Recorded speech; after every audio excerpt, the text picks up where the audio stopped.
Support pasti dari Bunda, dari Aura, kayak kemarin event ban, sering banget komen kayak, Dek, hidungnya kemancungan, lubang hidungnya beda, terus buat aku jadi insecure.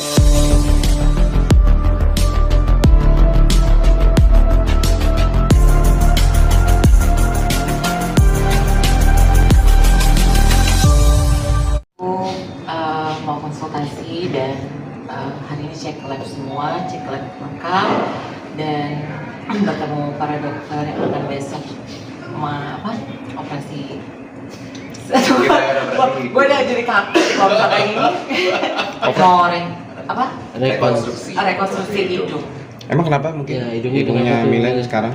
Jadi hidung aku yang sekarang ini kurang proporsional, terus miring, sama lubang hidungnya beda sebelah. Makanya aku kedek Nah, Milen biasanya karena ini di luar negeri, jadi aku udah nggak percaya kayaknya untuk ke luar negeri lagi, makanya memilih yang di Indonesia karena biar lebih gampang juga dalam berkomunikasi, terus juga aksesnya lebih mudah. Ya cuman kalau misalnya di luar negeri kan dari dalam bahasa harus pakai translator, terus juga maksudnya dengan bolak-baliknya effortnya gitu. Kalau di sini kan tinggal kita bolak-balik gampang gitu, dan komunikasinya lebih ini sama dokternya lebih enak. Tindakannya besok. Kalau tindakannya besok, dia akan jalanin general anesthesia, jadi pasti pasiennya akan tidur di ruang operasi, termasuk tergolong operasi besar ya. Gitu. Jadi kita akan bersihin dulu ya kondisi hidung yang sekarang kita cek dulu, kita buka, kita bersihin dulu. Jadi kita akan ibaratnya kayak menstruktur ulang gitu. Jadi yang proporsional seperti apa, kita besok akan pakai cartilage yang diambil dari iga. Pakai tulang iga aku guys. Tapi buat hidung, bukan dibikin sop. Kita ngeliat kayak dari sini, kalau misalnya Milen boleh miring sedikit. Nah, kayaknya proporsinya itu terlalu kaku ya, jadi kayak segitiga banget. Lalu kalau boleh dongak, nah miring kanan kirinya. Jadi dia miring ke kiri. Jadi menyebabkan kalau foto atau tampil di depan umum, Milen jadi jatuhnya itu agak kurang percaya diri gitu. Jadi kita perbaikin biar lebih harmonis gitu. Untuk penyebabnya sendiri banyak. Penyebabnya sendiri bisa karena implannya terlalu besar, implannya ketinggian. Jadi gitu ya. Jadi dia bisa shifting miring ke kanan atau ke kiri gitu. Atau mungkin pada saat pemasangan pertamanya nggak pas gitu, jadi dia miring gitu bisa. Ya, makanya kita perlu operasi, kita buka, kita lihat juga. Mungkin juga karena struktur tulangnya mungkin emang sudah miring dari awal gitu ya. Nah, makanya kita harus buka, kita lihat dulu struktur gimana. Makanya kita harus perbaiki dari fondasinya dulu. Nah, itu baru kita rekonstruksi sesuai dengan kebutuhan. Pasti dari hati yang paling dalam, pasti koneksi sama dokternya dulu kalau aku. Terus kedua, banyak hasil reviewnya dari beberapa teman aku yang udah operasi di sini, bagus. Bukan karena ini dokter teman aku ya, tapi emang hasilnya emang sebagus itu. Dan apalagi ini kan aku melakukan kemarin kan di negara sebelumnya operasi di luar dan bukan di Indonesia, jadi sekarang aku lebih memilih sekarang di Indonesia aja. Aku serahkan ke dokter, cuman aku requestnya jangan sampai berbeda, tapi mau lebih feminim lagi dan lebih cantik. Pokoknya sesuaikan dengan dokternya juga. Nggak boleh terlalu mancung juga kan dong? Betul. Kondisi Karena semuanya gitu. kondisinya harus disesuaikan. Karena dengan kondisi yang tegang, terlalu mancung, terlalu tinggi juga berbahaya. Itu yang biasanya orang-orang bilang akibatnya bisa jebol dan lain-lain, bolong gitu-gitu. Mungkin awalnya bisa miring, nanti kelamaan bisa kemerahan, nanti bisa lama-lama bisa bolong. Kita nggak pernah tahu. Infeksi benana. Sebenarnya kalau saya tindakan kalau fresh ya, jadi maksudnya ini kan ibaratnya kan kita rekonstruksi ya, estetik dan rekonstruksi kalau di sini. Jadi unsur estetiknya ada, rekonstruksi untuk memperbaikinya ada. Tapi kalau pasiennya masih baru banget rinoplasti atau operasi hidung biasanya 3-4 jam. Jadi kalau untuk Milen saya ambil 4 jam. Jadi mendingan saya lamain. Karena ini lebih lama karena Kasus rumit. tarifnya juga Betul. ya. Jadi maka itu pasti otomatis lebih lama. Ya. Kalau pemulihannya sendiri untuk operasi hidung lepas jahitan itu 1 minggu. Tapi untuk bengkaknya mereda itu akan secara bertahap. Biasanya 2 minggu, 1 bulan, sampai nanti 1,5 bulan. Hampir dikatakan 2 bulan tuh bisa dibilang bengkak udah surut. Tapi kalau untuk hasil final pasti di bulan ke-6 biasanya. Betul. Operasi apapun itu di bulan ke-6 biasa baru kita bisa benar evaluasi ini hasil finalnya. Karena saya udah sering operasi, jadi kayak aku merasa udah biasa sih Mas. Cuman kali ini semoga yang terakhir dan hasilnya maksimal dan bagus. Kalau misalnya untuk tindakan akan berbeda-beda. Kenapa? Karena kalau misalnya dibilang pasien pengen tapi nggak berani, itu kan berarti kan kasus baru ya. Berbeda dengan Milen di sini kasusnya rekonstruksi karena kita memperbaiki dan ada sisi estetiknya juga. Jadi pasti punya Milen akan jauh lebih tinggi. Makanya kita tidak bisa bilang harga. Kenapa? Karena akan bervariatif. Tergantung nanti dari pasien itu akan konsultasi dulu. Karena kita selalu mengutamakan di sini konsultasi.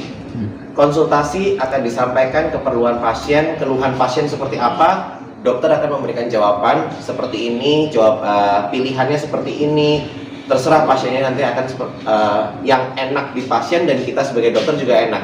Jadi kita mengutamakan untuk bonding sama pelayanan sama pasien pasti yang nomor satu. Gitu. Untuk penilaian sendiri kita baru bisa tahu nanti pada saat total karena hari terakhir karena kita kan nggak tahu nih kebutuhan nanti pada saat operasi perlunya apa aja gitu. Dan case-nya apa aja ya. Betul gitu. Misalnya kayak benangnya perlu berapa, ternyata dia perlu benangnya 2 roll. Kita nggak tahu yang dijahit satu badan. Karena untuk produk Nggak sendiri bercanda. untuk kecantikan nggak peduli berapa harganya, yang penting itu apa gitu. Tapi ya Apa ada budgetnya sendiri? Kalau misalkan kecantikan, maksudnya gimana Mas?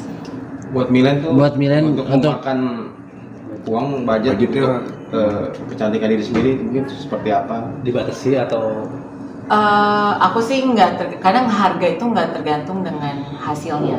Nah jadi biasanya aku tuh koneksi sama dokternya sih antara hati ke hati gitu. Jadi makanya kalau misalkan hatinya aku klik, mau harganya murah pun kadang juga ada yang bagus, kadang ada yang mahal pun juga kadang ada yang suka lebih bagus lagi. Dan yang murah pun juga kadang yang in the middle juga tergantung. Semua tergantung sama kitanya. Itu percaya sama dokternya atau tidak. Sih enggak sih karena aku udah melakukan beberapa kali operasi kan juga di bagian badan, di bagian muka juga. Cuman kalau kecantikan nomor satu karena kan aku sering tampil di publik juga untuk fashion show, acara-acara tertentu. Jadi harus kelihatan cantik dan proporsional. Ya, rinoplasty apalagi kalau di negara Asia ya dokter, itu pasti akan selalu populer karena Asia sendiri itu kita mempunyai karakteristik hidungnya itu emang kecil dan pesek gitu ya. Dan kita banyak kiblatnya itu ke orang-orang yang B atau yang Middle East. Middle East gitu. Jadi keinginan untuk hidung mempunyai hidung yang mancung itu tinggi di Asia, teman di Indonesia juga. Jadi saya rasa akan selalu menjadi tindakan yang populer di Indonesia. Populer karena hidung itu termasuk area sentral kan. Iya. Hidung sama mata populer banget, apalagi di tas Asia yang seperti Dr. Yo bilang gitu. Dan apalagi banyaknya kultur dari Korea, kultur-kultur Thailand yang masuk, akhirnya menyebabkan orang itu makin mau dong gitu, cobain, mulai itu tanya kanan kiri gitu. Negara-negara lain ya dok. Iya. Kalau Brawijaya Dap sendiri sebenarnya kita ngelakuinnya semua.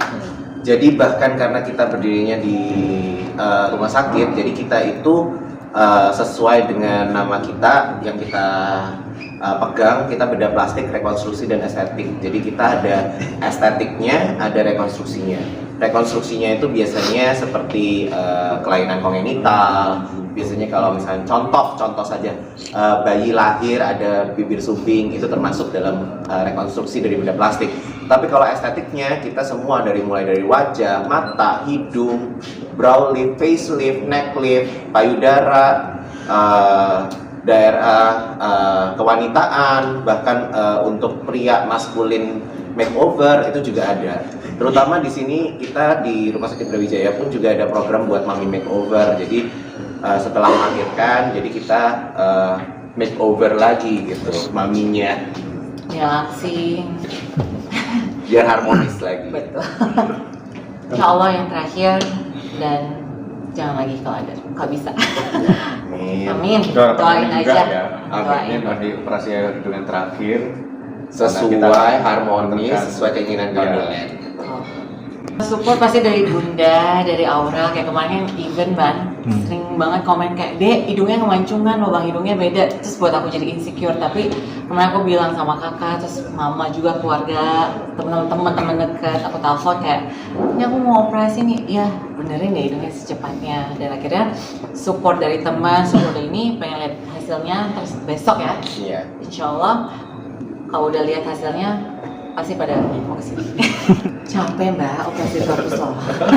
Ya apalagi kalau operasi itu di satu area hidung aja. Betul, kayak hidung terus. Iya. Sebenarnya ini ya resiko sebenarnya. Karena apa? Karena pasti nanti jaringan parut atau scar yang terbentuk juga nggak bagus gitu. Udah nggak virgin lagi dong. Iya. Aku ngambil karena puasa juga, jadi istirahat di rumah, jadi sekalian recovery full. Kalau dari kita sih, kita berharap semoga semuanya berjalan lancar, Amin. operasinya baik dan selesai tepat waktu. Untuk hasilnya sendiri pastinya harmonis. Amin. Untuk Kamilennya juga suka, tapi kondisi hidung yang aman, cantik dan baik, proporsional untuk Kamilen. Terima kasih dokter. Ya pokoknya terima kasih yang udah support semuanya. Terima kasih juga dokter Timothy dan dokter dan Dep Brawijaya. Doain semoga besok lancar operasinya.